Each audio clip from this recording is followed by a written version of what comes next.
coordonnées sont sur le bas de vos écrans. Appelez-nous, écrivez-nous et passez, contribuez en direct. Essayez un peu d'interagir comme vient de le faire notre ami. Nous avons une question, docteur. Il y a une personne qui nous a appelé à partir du Gabon. Lui, il a dit qu'il a un problème. Depuis qu'il a perdu sa femme, il a eu un incident, un événement pénible. Il a un problème de sommeil. Donc, lorsqu'il est nuit chez lui, il peut se promener, manger, faire tout. Mais la nuit, il ne dort pas. Il a consulté des psychiatres, il a tout fait. Mais jusque-là, il n'arrive toujours pas à dormir. Et ça date déjà depuis que la femme est partie. Le monsieur se remarié, mais il a cet incident. Quel traitement pouvez-vous les soumettre, ou soit quel conseil que vous pouvez l'apporter? Oui, il n'y a pas de conseil à apporter. Nous allons demander à notre téléspectateur de consulter le spécialiste du domaine de la santé mentale, les psychologues cliniciens, et à partir du psychologue clinicien qui va essayer de voir s'il n'a pas une situation de ce qu'on appelle le deuil compliqué. C'est-à-dire quand on a perdu un être cher, on entre en situation de deuil et on doit vivre le deuil avec tout ce que cela implique comme émotions négatives et comportements négatifs. Et le deuil doit se terminer normalement au bout de 6 mois. On doit avoir fait son deuil et sortir de la situation et fonctionner sur le plan psychique de la manière qu'il faut.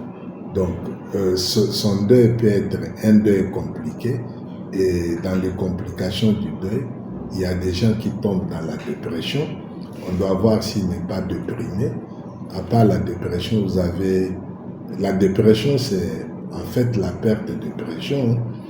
On n'a pas la joie telle qu'on devait l'avoir. Les sentiments sont négatifs. Le mode de pensée est affaibli. On vit, mais sans réellement vivre la vie de façon intime et de façon agréable. Et ça peut être caché, malgré les apparences qu'on peut donner. Donc, il peut y avoir un problème d'anxiété, c'est-à-dire on est vraiment mal à l'aise. En termes simples, on n'a pas la paix intérieure malgré les apparences. Alors, donc, ça peut être une personne qui est confrontée au problème de deuil compliqué, avec anxiété et même avec dépressivité ou dépression, besoin de voir un professionnel de santé mentale, et le psychologue clinicien, le médecin psychiatre, le médecin neuropsychiatre, et le diagnostic une fois posé, le traitement comprend de médicaments et des interventions non médicamenteuses qui recourent aux règles de l'hygiène mentale, de l'hygiène de la santé du cerveau.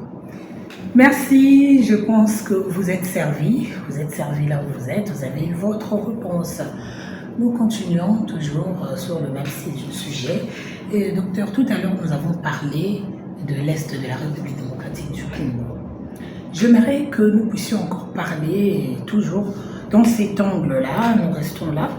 Nous sommes dans un pays potentiellement riche, comme on a toujours dit.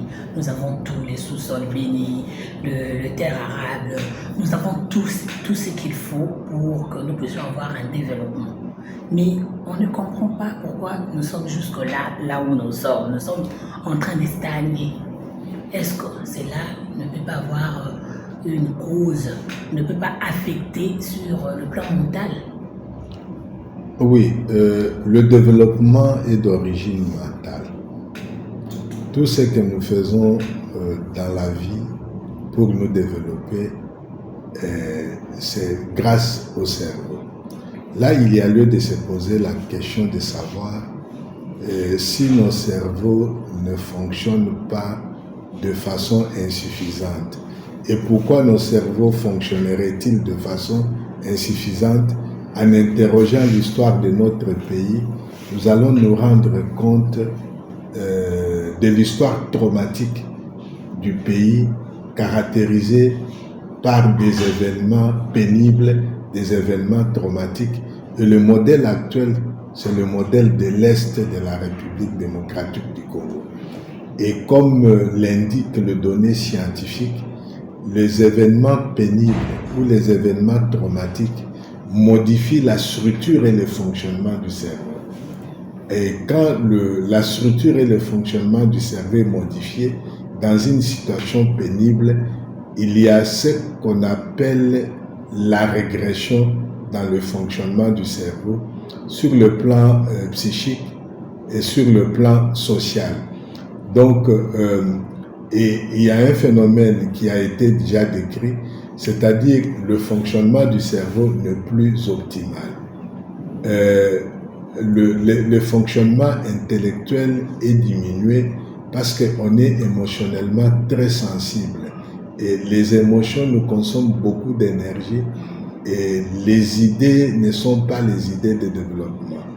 Alors, parce que quand on vit dans une situation très pénible, il y a trois façons de faire face à une situation très pénible.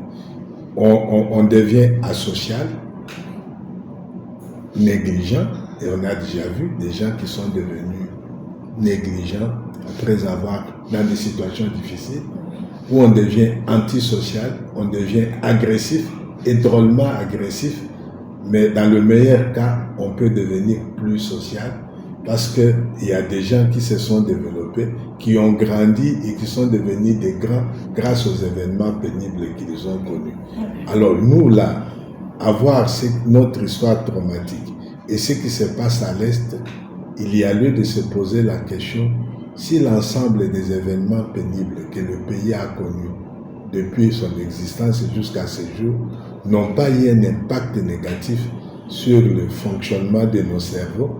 Et puis ce qui est grave, les effets, l'impact des événements pénibles se transmettent jusqu'à la 4e génération. Donc nous serions là sous le poids des événements pénibles que notre nation a connus et continue à connaître sans que nous sachions réellement que c'est ça. Voilà pourquoi on doit faire la recherche. Voilà pourquoi on a commencé cette recherche à l'est du pays sur les conséquences des événements traumatiques sur la santé du cerveau, sur la santé mentale. Déjà, pour chuter, on va parler dans ce cas, quelle est l'importance de la recherche en République démocratique du Congo? Absolument, la recherche s'impose pour comprendre pourquoi nous sommes comme ça dans un pays riche, mais nous sommes pauvres. C'est parce que mentalement, nous sommes pauvres, mentalement, nous sommes souffrants. Et pour mieux comprendre, il faut faire la recherche. On doit faire une recherche dans ce pays sur la santé mentale de la population congolaise dans toutes les provinces et rechercher les traces des événements traumatiques dans cette recherche. Il y a des outils pour faire cette recherche et on peut la faire dans toutes les provinces. Ça nous donnera une idée sur notre santé mentale globale en tant que nation et ça va nous aider à comprendre quelles sont les stratégies de santé mentale que nous devons utiliser pour le développement de la nation. Quelles sont les stratégies de la santé du cerveau que nous devons utiliser pour que la RDC devienne un pays émergent comme nous en avons la volonté à ce jour. Merci beaucoup, docteur, de votre participation dans cette émission. Et nous aurons toujours ce plaisir-là de vous recevoir à chaque moment, à tout moment, qu'il y aura un sujet qui nous approche vers la santé mentale ou la santé du cerveau. Pour vous, fidèles téléspectateurs, nous vous rappelons, pour ne rien manquer, ne rien rater, suivez-nous sur notre chaîne YouTube, Bokutana Baïmoka TV, et pourquoi pas sur notre page Facebook, Bokutana Baïmoka officiel. Abonnez-vous massivement pour ne rien rater. Les plaisirs étaient pour nous de vous présenter cette belle émission en compagnie de toute l'équipe technique que je salue, Daniel Kalenga et toute l'équipe qui m'ont accompagné. Je vous dis merci et merci pour votre disponibilité. Une fois encore, docteur, un mot de la fin pour nous dire au revoir. Le mot de la fin, c'est vous remercier et vous féliciter parce que vous avez fait un pas vers le CNPP, qui est l'institution dont dispose la nation pour ce qui concerne la santé du cerveau, la santé mentale une institution qui est très importante pour aider la nation congolaise à résoudre le problème de la santé du cerveau et de la santé mentale qui bloque notre développement. Un petit conseil, docteur.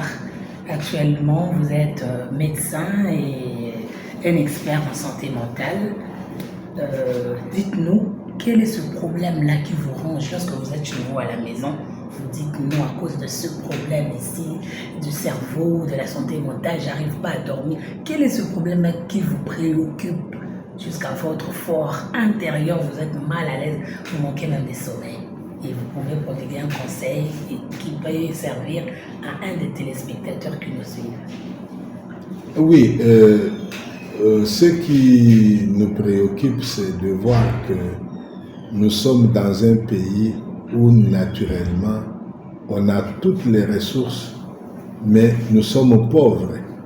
Et pour ça, il n'y a pas deux voies à suivre. C'est réfléchir sur la manière dont le cerveau fonctionne. Le jour où nous utiliserons le principe de fonctionnement du cerveau, je pense que nous trouverons la solution. Et vous savez, ce qui caractérise le fonctionnement de notre cerveau, c'est la concurrence, l'antagonisme, mais il ne faut jamais rompre la complémentarité. Nous devons nous sentir tous complémentaires, dans le malheur comme dans la joie, et aller tous ensemble. Et vous comprenez ce que cela exige comme attitude vis-à-vis de l'autre, vis-à-vis du prochain comme soi-même. Donc nous devons être en bonne relation avec soi-même et toujours en bonne relation avec le prochain. Merci beaucoup, au revoir, à la prochaine.